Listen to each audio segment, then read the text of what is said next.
Y el tema de esta noche se llama Pasando el batón de excelencia a la próxima generación.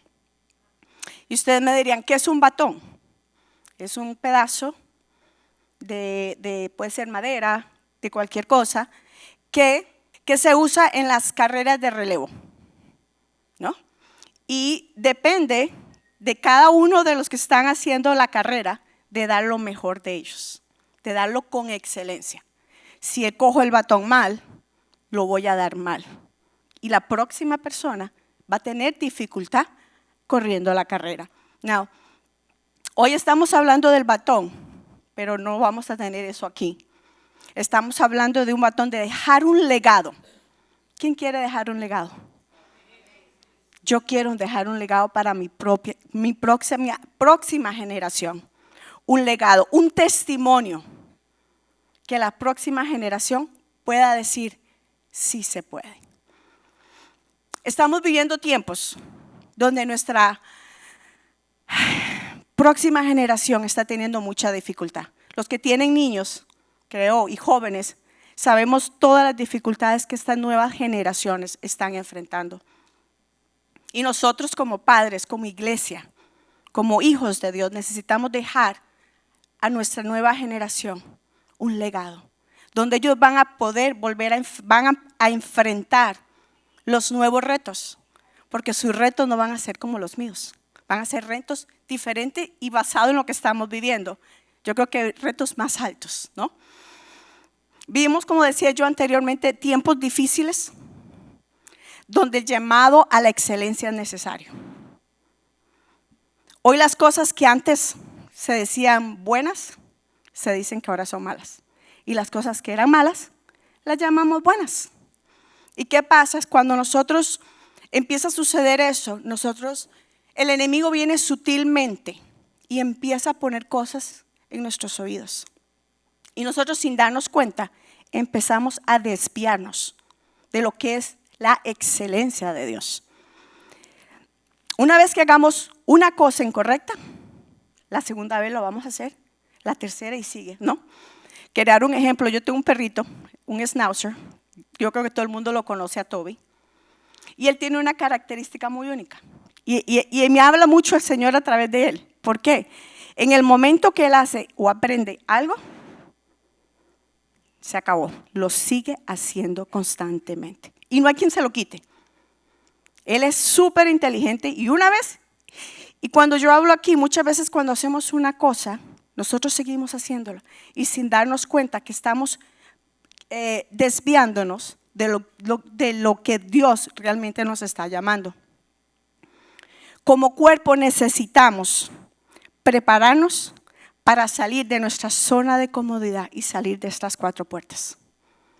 No sé los que estuvieron aquí esta semana, en la semana de oración, y fue una semana poderosa y pudimos ver lo que Dios hizo en medio de nosotros.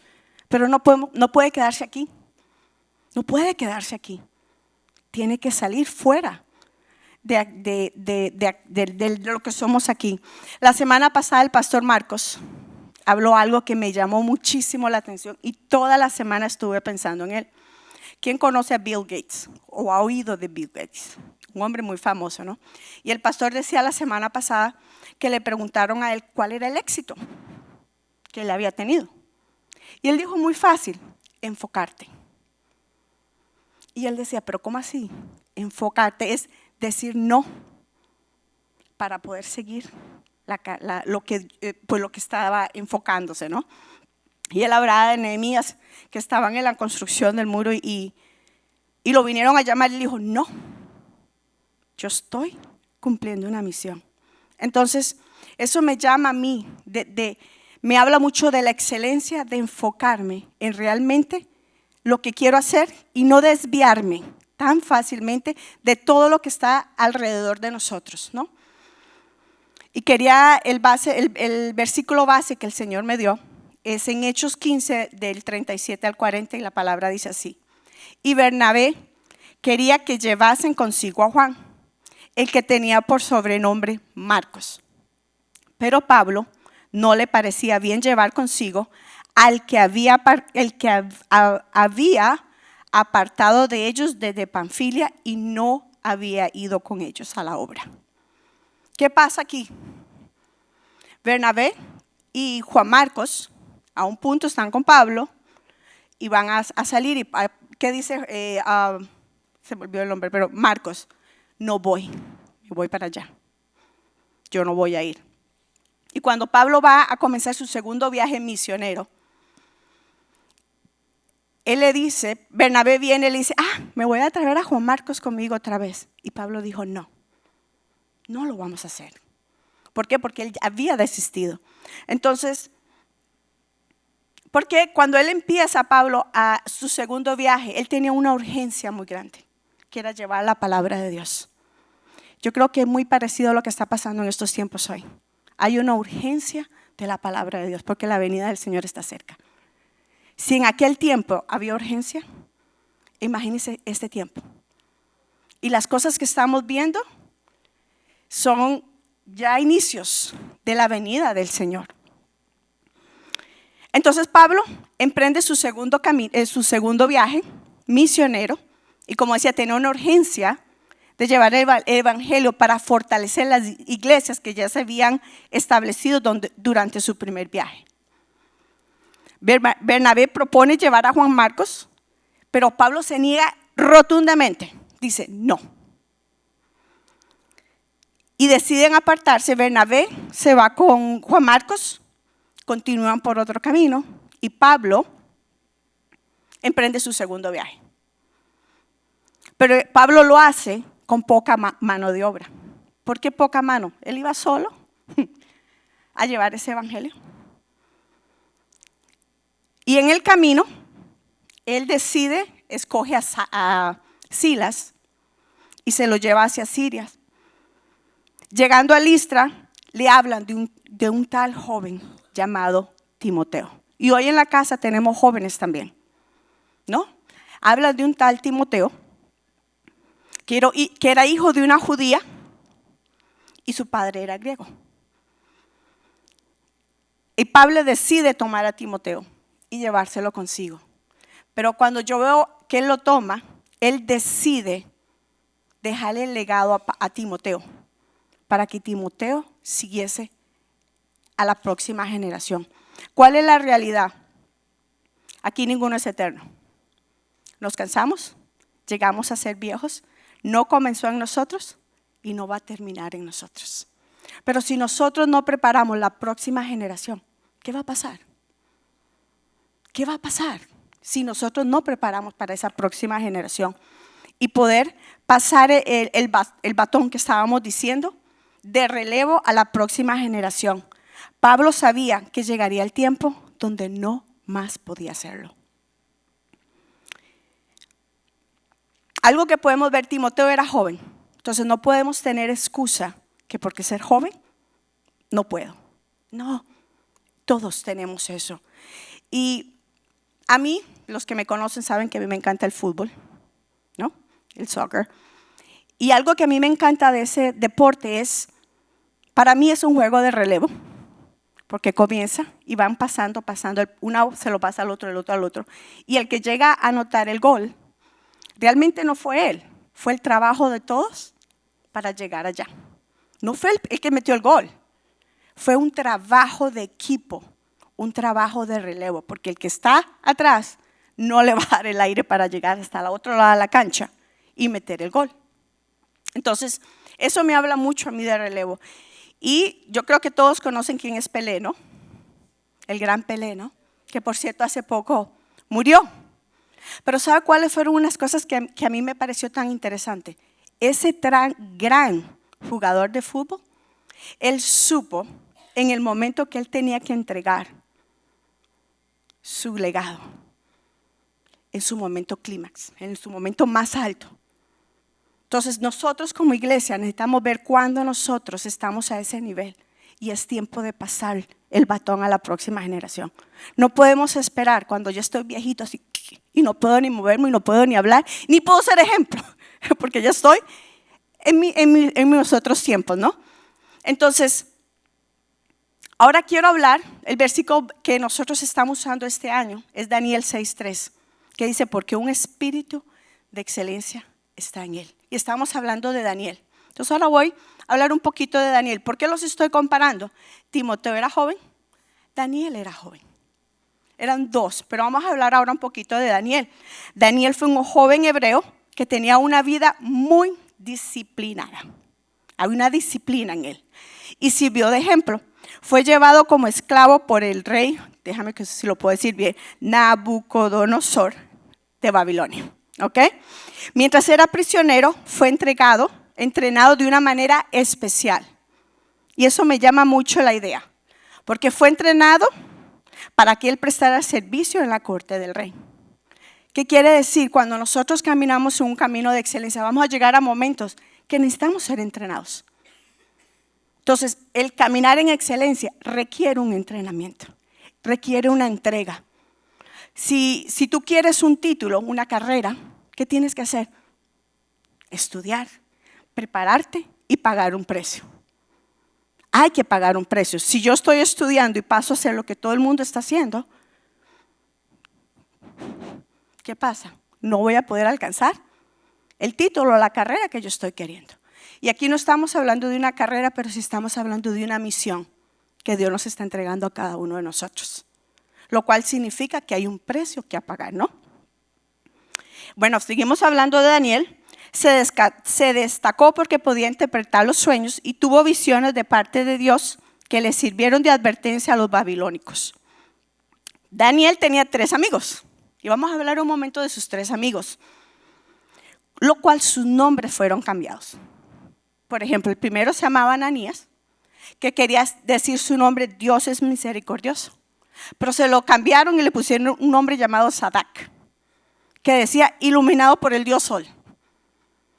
Al segundo amigo se llamaba Misael, que significaba ¿quién es como Dios?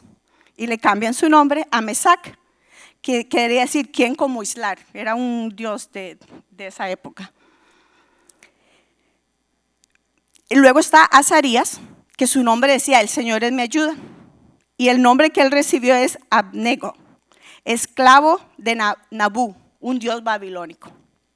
Y ya de Daniel no se quedó sin estar en la sopa.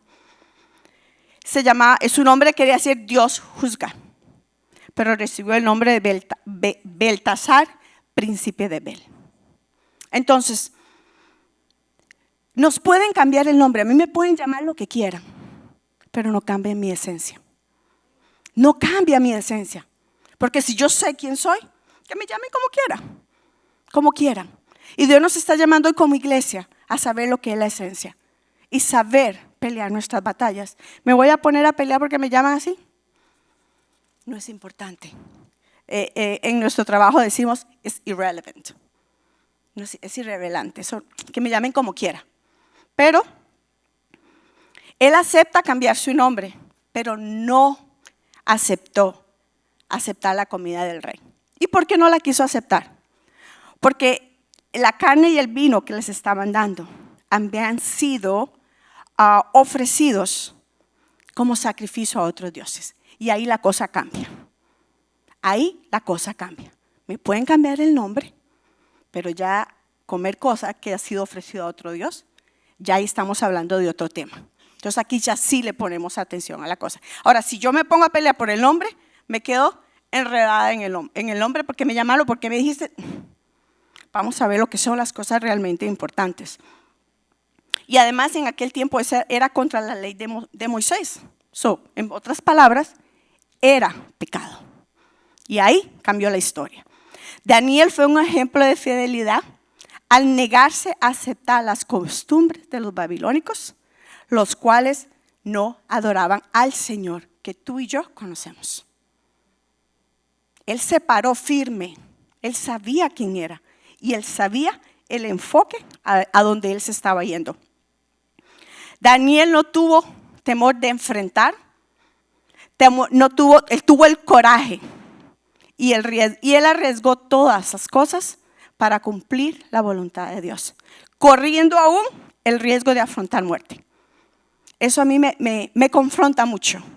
¿Quién de nosotros hoy se está parando y está entendiendo hasta dónde y qué es realmente lo que es importante. Así como Daniel desde su temprana edad tenía un espíritu de excelencia, también Timoteo lo demostró, y de él podemos aprender algunas características que nos van a ayudar en nuestro caminar hacia la excelencia. ¿Quién desea caminar hacia la excelencia? Yo quiero. Este año digo, Señor, yo quiero aprender a caminar más hacia esa excelencia. Pero antes yo quisiera, cuando yo estaba escribiendo, el Señor me puso algo de anhelar, ser instrumento en los planes del Señor y prepararme para este tiempo.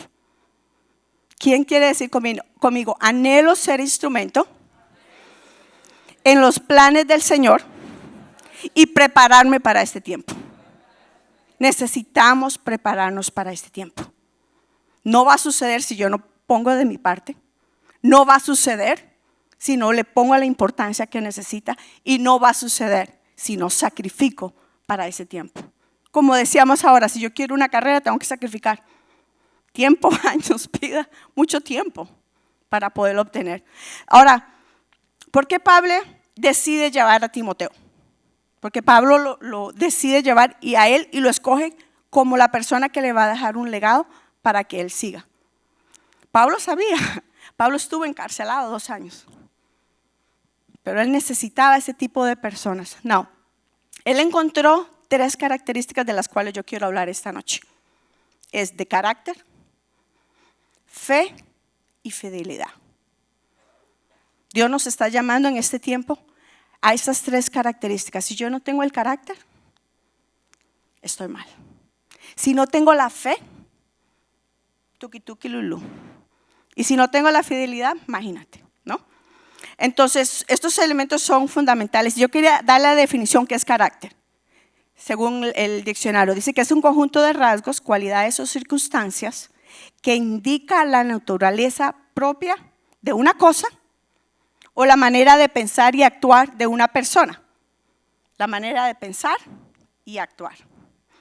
O una colectividad y por lo que se distingue de los demás.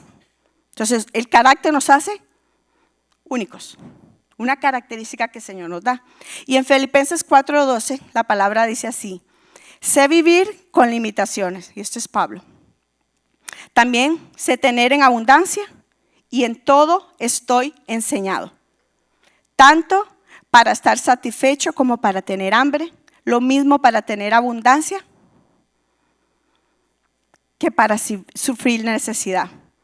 Solo se puede decir una persona que tiene coraje cuando pasa esto, cuando sabe que las circunstancias no cambian el carácter. Y eso me habla, Señor, ¿será que si las cosas no suceden como yo quiero, entonces voy a cambiar? ¿Será que si tengo una necesidad, mi carácter va a cambiar? Las circunstancias no cambian tu carácter. Dígale al hermano de al lado, las circunstancias no cambian tu carácter, ¿no? Y ahora voy a hacer una pregunta más allá. ¿Y cómo se forma el carácter? ¿No? Porque muchos decimos, ¿cómo lo hacemos, no? Y saben que el carácter comienza aquí, en nuestra mente. ¿Por qué en nuestra mente? Porque cuando nosotros hacemos un compromiso con nuestro Señor y Salvador, ahí comienza el carácter a formarse. Si yo realmente no tengo ese compromiso, cualquier cosa que venga, me voy a ir de lado. Entonces el carácter comienza aquí. Aunque las cosas no salgan como nosotros esperamos, es nuestro compromiso en el Señor que va más allá. Jamás vas a tener un carácter sin que tú tengas un compromiso. Un compromiso real. No un compromiso con la iglesia, no un compromiso con los líderes o los pastores. No, es un compromiso con Él. Porque es por Él y para Él que estamos aquí. Es por Él y para Él. Aún si la iglesia hoy, digamos que este edificio se cierre, tú sigues siendo iglesia. Tú sigues siendo iglesia donde tú estés. No importa. Puede ser en el lugar más remoto. Tú sigues siendo iglesia. Y siempre cuando tú tengas ese compromiso con el Redentor, vamos a seguir adelante. Ese es el momento. Now, en Filipenses 1:6 dice, estoy persuadido de que el que comenzó en usted la buena obra, la perfeccionará hasta el día de Jesucristo. No significa que somos perfectos. Eso no quiere decir que somos perfectos, pero estamos luchando para tener ese carácter como el de Cristo. Now, Pablo observa que algunos líderes naufragaron, ay Dios mío, en cuanto a la fe, pero ¿por qué? Por las maldades de su corazón. En cambio, Timoteo es aconsejado por Pablo para que huya de estas cosas. Y vamos a ver lo que dice en 1 Timoteo 6:11. Pero tú, Timoteo, eres un hombre de Dios, así que huye de todas las maldades. Persigue la justicia, la vida, sujeta a Dios junto con la fe, el amor, la perseverancia y la amabilidad. Huyamos de aquello que nos esté quitando, aquello que nos está alejando del propósito, del enfoque que tenemos de cumplir su palabra, de llevar la gran comisión, de hacer discípulos, de bautizarlos en el nombre del Padre, del Hijo y del Espíritu Santo. ¿Dónde es que vamos? ¿Y qué hacer? Hay que huir. En 2 de Timoteo vamos a otra parte, 2 del 5 al 6 la palabra dice, y también que el que lucha como atleta no es coronado, sino lucha legítimamente. El labrador, para participar de los frutos, debe trabajar primero. Hace 2 semanas mi esposo y yo acompañamos a una hermana de la iglesia que le gusta correr. Nos levantamos bien temprano y nosotros emocionados, medio dormidos, fuimos y la apoyamos. Nunca lo habíamos hecho, pero tomamos y fuimos. Y algo que me pareció muy interesante fue que yo pensaría que después de 2 horas y 8, 15, 20 minutos de estar corriendo, cuando yo voy llegando a la meta voy a llegar, aquí estoy. Eso es lo que yo me imaginaba. Pero para mi sorpresa, todos llegaban con una energía y corrían el último. Es más, habían varios que hacían como carreras entre sí mismos para ver cuál llegaba primero. ¿Por qué era importante llegar primero? Porque en el nombre de ellos, el número, hay como un chip, ¿no? Que va monitoreando la velocidad. Si pasaste a todas las estaciones que ellos tenían, porque nadie está cheating, eso ellos se aseguran, y quieren ver el average de que tú corres por hora. Y cuando ella viene, yo digo, ay, pobre esta muchacha, debe venir que ya no da.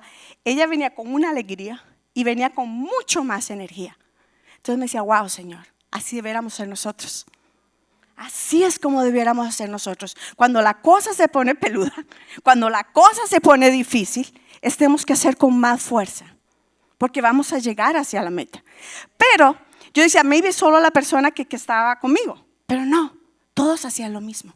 Y algo que me encantó fue que una muchacha se acalambró. Y ya le faltaba como decir de aquí a donde está la caja del sonido. Y ella empezó a doblarse y 2 personas, 2 mujeres, porque era una mujer, dijeron no, pararon, la cogieron de cada shoulder, de cada hombro y caminaron con ella y entraron a la meta. Ahora, las 2 personas, las 2 mujeres que hicieron eso, dieron su score, ¿no? Porque vas hasta llegar tarde. Y dependiendo cuál es el averaje tuyo, vas a ir ¿cómo decir? Vas mejorando de categoría. Porque algo que me pareció muy interesante, que ellos tenían corrales. Y yo, ¿cómo así que corrales?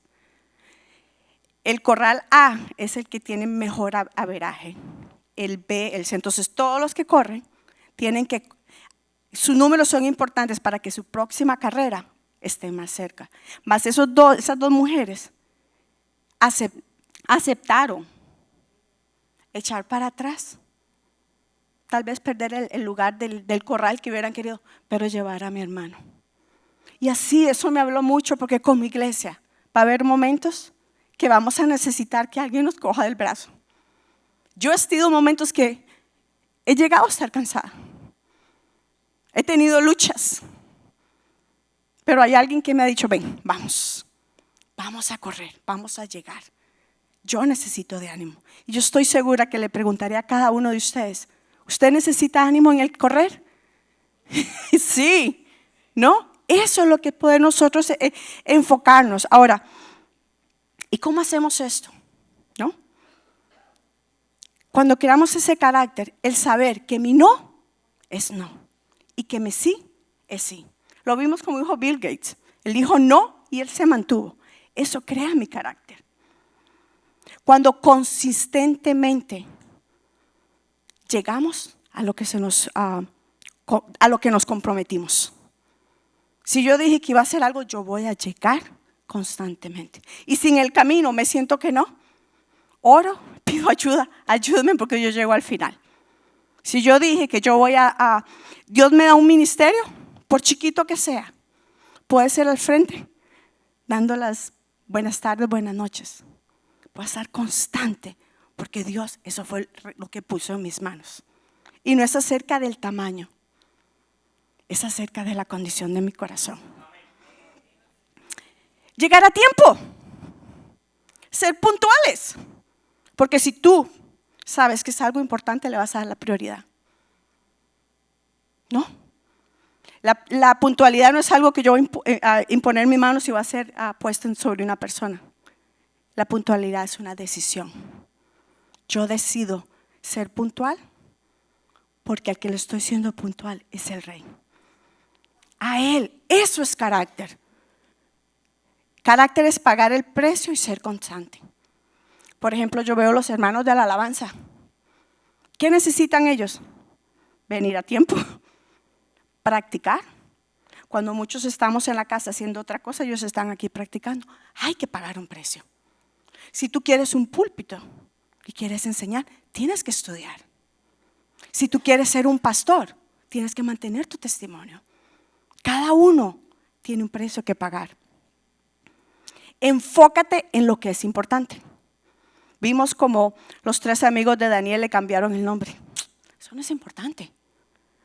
Pero ya va a hacer cosas en contra de mi Dios. Ahí ese es importante. El poder saber y orar y decidir, discernir lo que es importante y lo que no es importante. Y enfocarnos en lo que Dios quiere. Este año, como iglesia, como nación, como iglesia, yo diría, estamos enfrentando cosas difíciles. Tenemos que escuchar esa voz del Señor, que es importante y que es lo que tengo que dejar para enfocarme en lo que realmente es importante. Porque si yo no pongo el oído, me voy a cansar y perder el tiempo en cosas irrelevantes, ¿no? Seguir las indicaciones. Hermanos, mi carácter va a ser edificado cuando me dicen, camine por acá. Sigue las instrucciones. Sigue las instrucciones. No hay espacio para la vagabundería y necesitamos invertir tiempo. Esto es una época donde no podemos dar espacio a eso. Ser honesto y dispuesto a ponerle toda la atención y la prioridad necesaria a lo que se me ha encomendado. Antes, yo particularmente y mi esposo, antes de tomar una decisión de cualquier cosa, la prioridad es la iglesia de Cristo. Él es la prioridad. No es mi deleite, si me gusta, si me conviene. No, la prioridad es Él. Y lo que Él nos ha puesto en nuestra mano es lo que nosotros vamos a ser fieles. ¿Qué significa que tenemos que sacrificar muchas cosas? ¡Oh, ya! Muchísimas cosas. Pero ¿saben qué? Se hace con alegría. Porque cuando tú tienes ese compromiso y tú entiendes para qué tiempo estamos hechos, tú lo haces. Hay un versículo que a mí me encanta, que es el Salmo 34. Dice, deleítate en el Señor y Él contestará las peticiones de tu corazón. Él sabe cuál es tu petición. Él lo sabe y Él te lo va a dar. Yo hubo un tiempo que hace unos años atrás llegaba mi cumpleaños. Y yo no soy muy de celebrar el cumpleaños.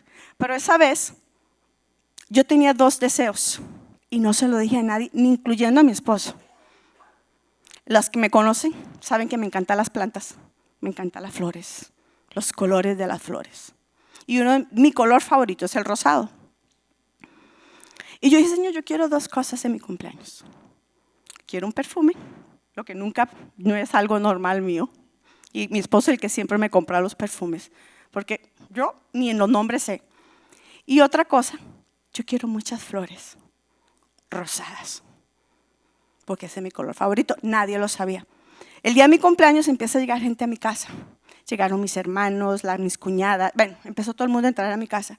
Y adivinen qué, todo el mundo entró con rosas y plantas de flores rosadas. Y yo lo puse en mi mesa y yo me paraba y me bajaban las lágrimas, porque yo me deleitaba en una flor, porque así soy yo. Y todas rosadas, ni una blanca, ni una roja, todas rosadas. ¿Por qué les digo eso, hermanos? Sacrificamos, pero el Señor sabe lo que nosotros necesitamos. Cuando nosotros nos deleitamos en su presencia y entendemos el propósito, Él te va a dar el deseo de tu corazón. Y le voy a decir, lo vas a disfrutar más que si lo hubieras hecho, planeado y hubiese sido. No va a suceder como las cosas van. Y vas a venir tan lleno que es como si hubieras tenido 5, 6, 7, 8 vacaciones en una. Porque ese es el deleite del Señor. Ahora quiero hablarles de la fe. Y tengo que moverme.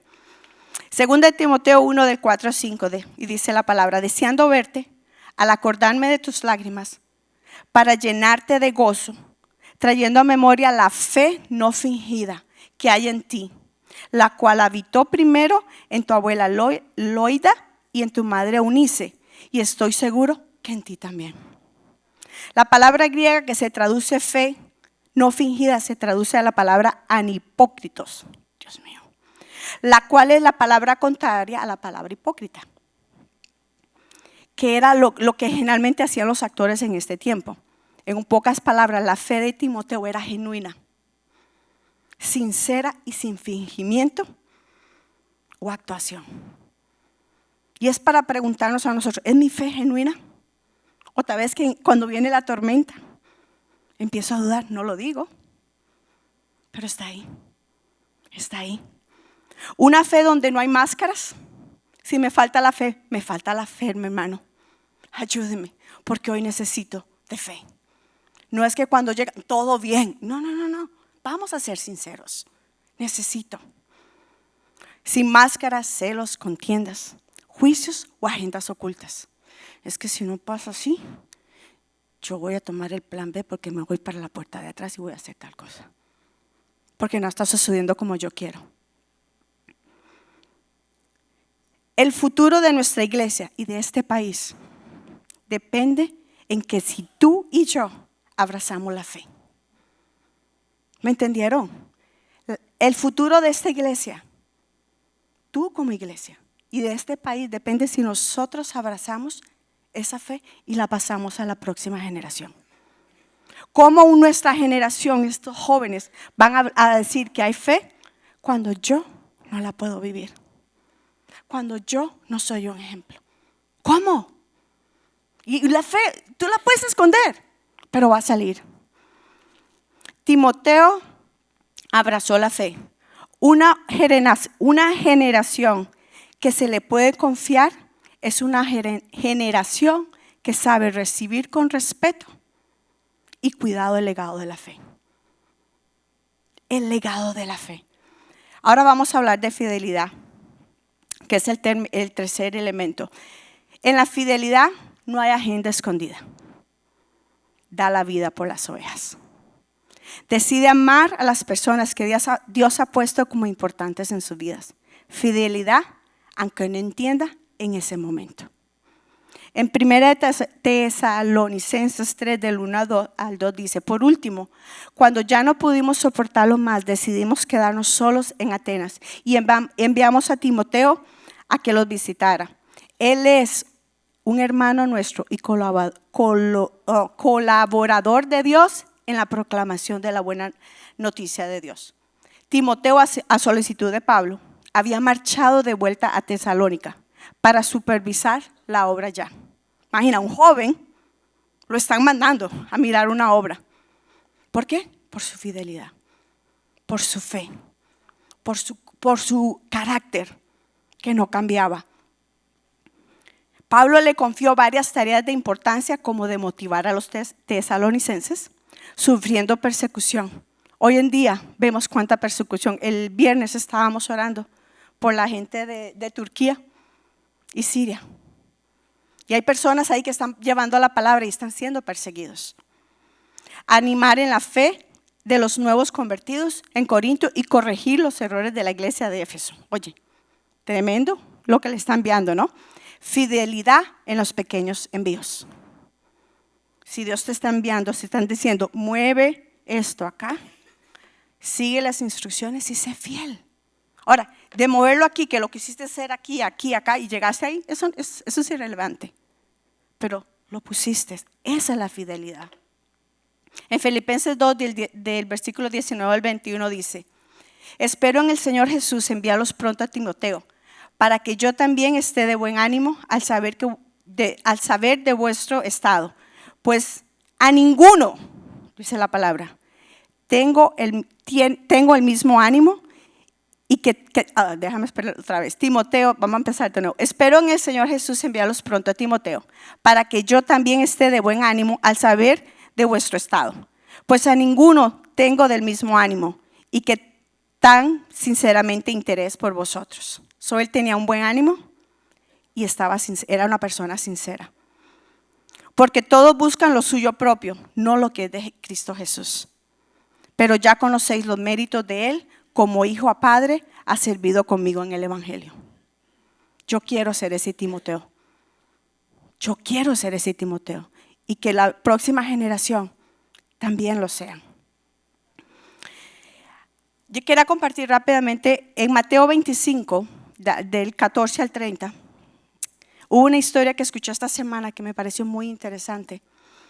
Es donde un hombre va a emprender un viaje y él llama a sus trabajadores, a sus obreros, y les da 5,000 monedas a uno, le da 2,000 monedas a otro y le da 1,000 monedas al otro. Y él se va en su viaje y luego él regresa. El que tenía 1,000 monedas de oro hizo un negocio y obtuvo 5 más. El que tenía 2,000 monedas hizo un negocio y tuvo 2,000 más. Cuando el Señor viene y les pregunta, ¿qué pasó? ¿Qué hiciste? Y cuando ellos le dicen lo que hicieron, multiplicaron, el Señor le dice: hiciste bien, siervo bueno y fiel. Has sido fiel en lo poco, en lo mucho te pondré. Entonces, si eres fiel en lo que Dios te está poniendo, Él te va a poner en lo mucho. Y no importa si eran 5,000 o 2,000, Él trató a los dos igual. Tal vez Dios te está dando tocar solo cualquier instrumento chiquito, como te puede estar poniendo aquí. No importa, multiplica lo que Dios te está dando.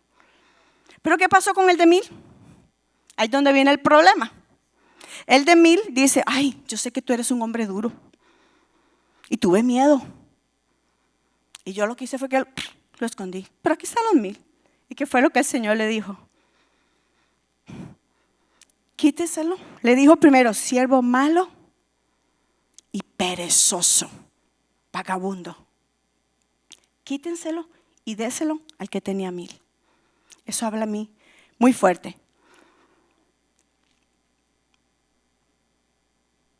Y en Salmo 145:4 la palabra dice que cada generación cuente a sus hijos de tus poderosos actos y que proclamen tu poder. Nuestros hijos no pueden si nosotros no decidimos hacer ese cambio. Necesitamos como iglesia hacer ese cambio, ser fieles, tener esa fe y amoldar, cambiar, pulir nuestro carácter. ¿Por qué? Porque tenemos que hacer una diferencia. Esta próxima generación necesita gente que les ayude. Y en 1 Timoteo 4:12 dice: no permitas que nadie te subestime por ser joven. Sea un ejemplo para que todos los creyentes en lo que tú dices, en la forma en que tú vives y en tu amor tu fe y tu pureza.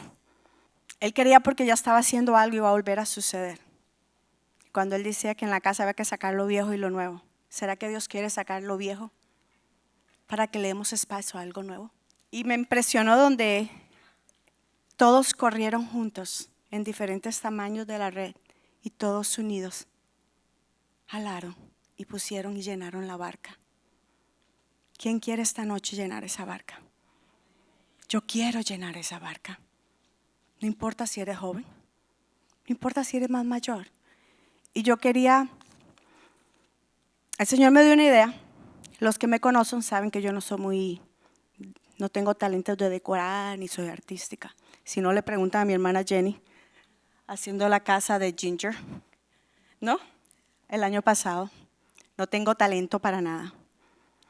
Pero el Señor me puso algo. Aquí traje una cajita. Y lo que hay es un pedacito de cinta. Es todo. Yo soy de las que creo que si nosotros no tenemos algo que nos recuerde para dónde vamos o de donde Dios nos sacó, somos muy fáciles a olvidar. Y yo quiero que mi esposo va a orar.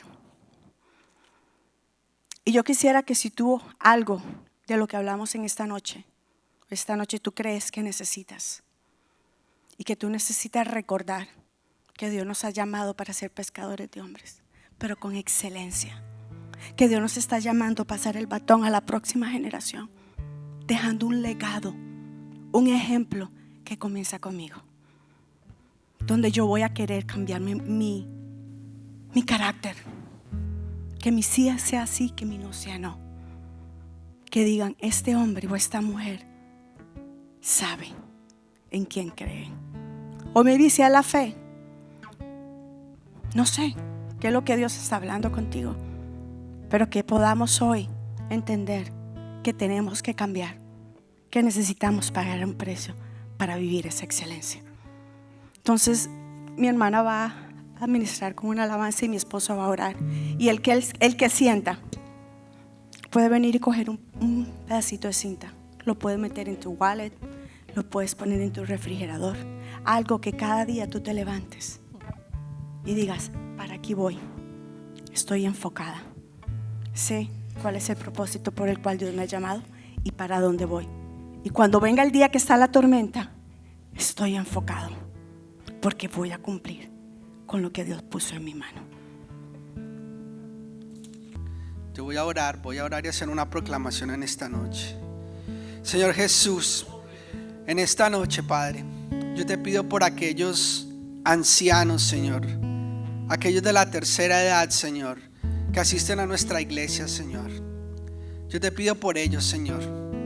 Te pido para que los fortalezcas, para que tú los traigas con bien, Señor, para que tú los restablezcas, Señor, en su salud física y emocional, Señor. Yo te lo pido en el nombre de Jesús. Te pido por los baby boomers, Señor, por aquellos, Señor, que están trabajando, Señor, que se esfuerzan, Señor, que han tal vez pagado un precio, Señor, por esta iglesia, Señor, por años, que han levantado esta iglesia, Señor. Padre, yo te pido por ellos y que pasen a la siguiente generación, Señor. Yo te pido por los X, la generación X, Señor. Padre, te pido por ellos en este momento, Padre, en el nombre de Jesús, Señor. Padre, aquellos que trabajan, se preocupan por sus familias, en este momento te pido, Señor, que también te busquen, Señor, de una manera más constante y más fuerte, Señor. Sabemos que sus familias están en su mente, en su corazón, en proveer. Pero Padre, también te pedimos para que ellos enseñen a la siguiente generación que tienen que ser fiel, Señor, donde ellos se han plantado, Padre. Te pido por aquellos millennials, Señor, aquellos que hoy en día, Señor, son los jóvenes, Señor, son los jóvenes más adultos, Señor. Padre, yo te pido por ellos, Señor. Sabemos que son un poco ocupados en sus negocios, son un poco narcisistas, Señor. Y yo te pido en el nombre de Jesús que ellos suelten, Señor, y te busquen a ti con más pasión, Señor. Que no busquen lo suyo, Señor, que dejen la pereza, Señor. Yo te lo pido en el nombre de Jesús, Señor. Te pido, Señor, también por los Z, Señor, los Zoomers, Señor, por esa generación, Señor, que ha crecido en las cosas electrónicas, Señor, que solo ven las tabletas, los celulares, las computadoras, Señor. Padre, yo te pido que tú los toques, Señor, que ellos te busquen a ti, que ellos se preparen para recibir ese batón, Señor. Yo te lo pido en el nombre poderoso de Jesús, Señor, que son la otra generación que viene atrás, Señor. Padre, y te pido por los alfa, que son los pequeños, Señor, son los pequeños discípulos, Señor. Padre, yo te pido para que ellos se empapen, se llenen de tu palabra, porque están en un tiempo, Señor, donde ellos pueden aprender y asimilar. Padre, quita todas esas cosas digitales, Señor, con los que ellos han nacido, con los lujos, Señor, de tener tabletas, de tener televisión, de tener el link, Señor, donde ellos encuentran las cosas, Señor. Yo te pido que ellos se conecten a ti, Señor, en esta noche. Padre, yo lo declaro en el nombre de Jesús. Yo clamo por tu iglesia. Yo clamo por cada generación, Señor, porque somos una iglesia integral, Señor, multigeneracional, Señor. No es una iglesia de ancianos, no es una iglesia de jóvenes, es una iglesia donde todas las generaciones, Señor, van creciendo y unos van pasando el batón a otros, Señor. Yo te doy gracias en esta noche, Señor, y esta noche declaramos en el nombre poderoso de Jesús, Señor, que tú traerás jóvenes, que traerás más alfa, Señor, que traerás baby boomers, Señor, que tendrás muchos milenios, Señor. Padre, para tu gloria y para tu honra, Señor, lo declaramos en el nombre poderoso de Jesús. Y la iglesia, confiando y en fe, dice: